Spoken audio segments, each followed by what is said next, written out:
విద్యార్థులు అంటే ఫర్నిచర్ ధ్వంసం చేసి అద్దాలు ధ్వంసం చేసి ఫర్నిచర్ కు నిప్పి పెట్టిన పరిస్థితి మనకు కనిపిస్తుంది. అయితే తాజాగా మొన్న విద్యార్థి అగ్రికల్చర్ ఫస్ట్ ఇయర్ చదువుతున్న అరుణ్ కుమార్ అనే విద్యార్థి అనుమానాస్పద మృతి చెందిన సంఘటనతో విద్యార్థి సంఘాలు తీవ్ర ఆందోళన చేపట్టాయి.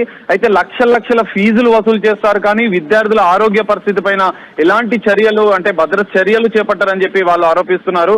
అయితే ప్రస్తుతం అక్కడ విద్యార్థి సంఘాలు ఎన్ఎస్సీఐ ఏబీవీపీ వాళ్ళు మాత్రం వెంటనే ఈ ఘటనకు కారణమైన యాజమాన్య బాధ్యత వహిస్తూ సంబంధిత హెచ్ఓడిని సస్పెండ్ చేయాలి, విద్యార్థులకు వెంటనే అంబులెన్స్ సంబంధించిన వ్యవస్థను ఏర్పాటు చేయాలని చెప్పి వాళ్ళు డిమాండ్ చేస్తున్నారు.